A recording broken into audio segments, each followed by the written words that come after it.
Hello dear pharma aspirants, welcome to GTC classes. आज के इस डाइजेस्टर सीरीज में हम देखने वाले हैं about micro encapsulation processes and core material combination. Micro encapsulation के डिफरेंट टेक्निक्स एंड नैनोमीटर वाले साइज, ये सारी चीजों को डिस्कस करेंगे। So let's get started. Very first thing, mechanism of micro encapsulation techniques दी गई है। इसमें आपको ट्रिक भी दी गई है कि आप किस तरह से इसको रिमेम्बर कर सकते हैं।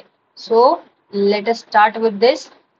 सो आपको क्या पूछा गया है ट्रिक में? Always prefer micro capsule shine since safe. ठीक है, always prefer micro capsule since safe, ये जो है इसकी ट्रिक दी गई है। माइक्रो एनकैप्सुलेशन की प्रोसेसेस बताई गई है। एयर सस्पेंशन होती है, पैन कोटिंग होती है, मल्टी ओरिफाइड सेंट्रीफ्यूगल होती है, कंसर्वेशन फेज सेपरेशन होती है, solvent evaporation, spray drying and congealing is another method. So जब बात करते हैं एयर सस्पेंशन की, तो इसको हम क्या कहते हैं? वाटसर प्रोसेस भी कहते हैं। वाटसर प्रोसेस बोला जाए या air suspension, this is one and the same thing. Then होता है पैन कोटिंग। ये दोनों ही जो है ये सिर्फ और सिर्फ सॉलिड के लिए इंकैप्सुलेशन करवाना है, सिर्फ सॉलिड का, तब इस्तेमाल होते हैं। नैनोमीटर माइक्रोमीटर वाली साइज की बात की जाए या पार्टिकल साइज कितने तक का आप इस्तेमाल कर सकते हैं? फॉर एयर सस्पेंशन के लिए 35 टू 5000 जो है माइक्रोमीटर की साइज चाहिए। And for pan coating it is 600 to 5000 micrometer size. जब बात करते हैं मल्टी ओरिफाइस की, कोसर्वेशन फेज सेपरेशन की, सॉल्वेंट एवापोरेशन के, स्प्रे ड्राइंग एंड कंजीलिंग की, तो बहुत सॉलिड एंड लिक्विड के लिए इस्तेमाल कर सकते हैं। वन बाय वन इनके जो है साइज डायमीटर भी चेक कर लेते हैं। मल्टी ओरिफाइज वाले के लिए हमारा आता है 1 से 5000 माइक्रोमीटर का साइज चाहिए रहेगा। कितने? 1 से 5000 माइक्रोमीटर का साइज चाहिए रहेगा।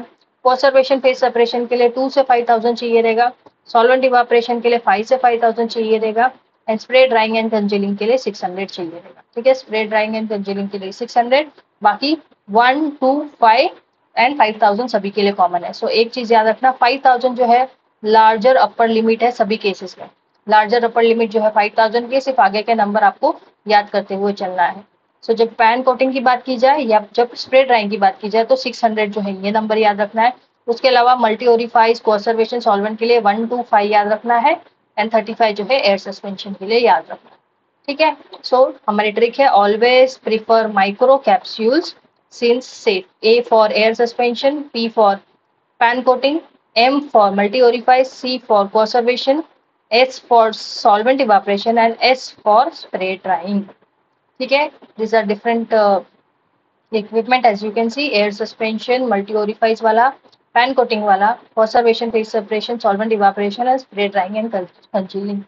conservation phase separation में कौन से steps involve होते हैं, ये सभी लोग कमेंट करके बता सकते हैं। सभी लोग मुझे कमेंट करके बताइए कि conservation फेज सेपरेशन में कितने स्टेप्स होते हैं और स्टेप्स को क्या क्या नाम दिए गए हैं। ठीक है, स्टार्ट करते हैं प्रीवियस ईयर क्वेश्चन पेपर से। बहुत शॉर्ट में ये अवेलेबल है। स्प्रे ड्राइंग या spray congealing method is generally use to prepare what? Spray drying या स्प्रे कंजीलिंग मेथड की बात की जाए तो ये किस लिए इस्तेमाल करते हैं? टैबलेट्स के लिए, माइक्रो कैप्सूल्स के लिए, कैप्सूल्स के लिए या ऑइंटमेंट्स के लिए? तो हमने अभी पढ़ा है micro capsule is our correct answer. Next is microencapsulation achieved by what? Membrane permeability, conservation phase separation, dissolution coating या sugar coating. Microencapsulation की एक टेक्निक है हमारी conservation phase separation, इस वजह से ऑप्शन बी करेक्ट हो जाएगा।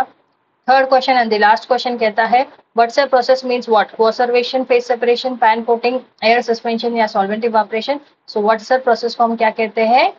एयर सस्पेंशन वाला भी कहते हैं, इसलिए ऑप्शन सी जो है करेक्ट आंसर हो जाता है। और इसी के साथ आज का जो हमारा ये टॉपिक है, बड़ा ही शॉर्ट टॉपिक था, शॉर्ट एंड स्वीट वे में हमने कर दिया है कंप्लीट। इसी तरह से बने रहिएगा। आगे के डाइजेस्टर सीरीज में हम देखते रहेंगे कि किस तरह से और चीजों को हम सॉर्ट आउट कर सकते हैं। Thank you so much.